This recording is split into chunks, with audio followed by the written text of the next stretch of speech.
Prologue. J'ai peur de la Terre. En 2000X. Il semblait ployer sous le fardeau d'un objet invisible. Tous, répandus sur la surface vide, étaient pliés en deux et, chose étonnante, marchaient sur la pointe des pieds. Ils devaient être une cinquantaine, peut-être une centaine. Ils ne se voyaient pas, ne se regardaient pas, sinon qu'ils s'éloignaient brutalement les uns des autres lorsqu'ils se frôlaient. Une espèce de fumée semblait monter des buissons qu'on avait plantés çà et là un peu incongrus, pour des raisons écologiques, sur la place dite de la Bastille. Une odeur âcre y planait, tandis que d'arbre en arbre, dépouillés par l'hiver et le froid mordant de leur parure, quelques fruits rabougris, morts sans tomber, accrochaient de petites boules aux branches qui semblaient des doigts crochus et menaçants, dressés dans le ciel pour une imprécation magique. Mais dans le ciel, il n'y avait rien d'autre que l'hiver et ses brouillards. Ce n'était pas le ciel qui leur faisait peur cette fois. S'ils sautillaient ainsi tous comme sur des braises, s'ils se prenaient le visage dans les mains et geignaient, laissant une fente entre leurs doigts pour y écarquiller leurs yeux terrifiés, c'est parce que la menace venait du sol. Non pas de quelques scorpions qui n'existent pas dans cette partie du globe, ni de serpents, ni de mines déposées par une armée ennemie, de la terre. Cela n'était pas encore advenu, mais l'horreur l'avait précédé. Certains se mettaient à crier, cédant à la panique, et deux fous qui s'étaient entrechoqués, baissant la garde, se mirent à se battre en poussant des cris de bête. Soudain, un hurlement signala que l'un d'eux avait sectionné le membre de l'autre. Dans l'atmosphère qui remuait les corps et pétrissait les âmes comme une houle, personne n'y prêta attention.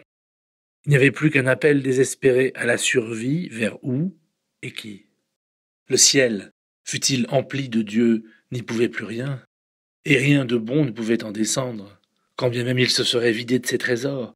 Tout désormais se résumait à la puissance de la terre, et par ce mot, il ne fallait plus entendre les choses qui nous entourent pour nous flatter, les édifices et les colifichets de main d'homme, mais la monstrueuse matière qui couvait en dessous, à laquelle nous avions mélangé nos dépouilles et nos ruines, et qui s'était éveillée. C'est par les pieds que cette pensée s'était communiquée aux hommes, à tous les hommes, en même temps.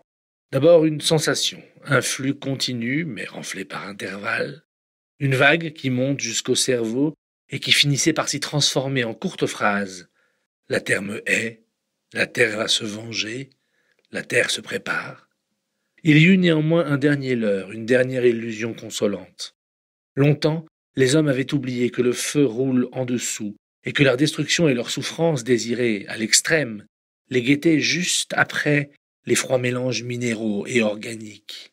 Alors soudain, avec une hâte religieuse, ils s'empressaient de s'en souvenir et de supplier la planète offensée de leur pardonner. Mais c'était autre chose que la terre avait à vomir, autre chose que de la chaleur. Même les habitants des volcans rompus aux laves et aux scories auraient défailli devant ce feu-là, car il n'était pas de matière, de chaleur, c'était un feu de voix, un feu de mots, si matériel pourtant, déposé en elle par les hommes. Un feu décidé non à brûler les corps, mais les personnes. Pas même le feu de l'enfer, chargé de rendre justice aux corps subtils, reçus de Dieu ou des dieux pour ceux qu'ils régissent. Le feu s'en prendrait à moi, à vous, à nous tous. Voilà pourquoi l'épouvante ne leur laissait nul répit. Enfin, elle vomit.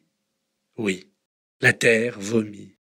Et ce qu'elle vomit, jamais l'homme n'a les pouvoirs de quelque extraordinaire résilience fût-il capable le tolérer. Car c'était lui, passé, histoire, culture, qu'elle vomissait. Bien plus tôt, dans une autre langue, la terre avait porté presque le même nom que l'homme. Elle était son féminin. L'homme errant avait pu se croire le chien de la terre.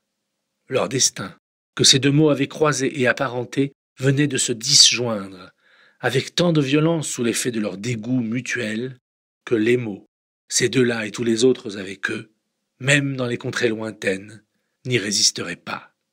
Comment il fut possible que la terre, connue pour être inerte et ne rien penser du tout, pour n'être pas une personne, bref, pour ne pouvoir nullement s'en prendre aux âmes des hommes, trouva en elle de quoi alimenter cette volonté, voilà ce qu'il faut raconter. Nous espérons que vous avez apprécié cet aperçu. Pour continuer à écouter ce livre audio sur Google Play Livres, utilisez le lien dans la description de la vidéo.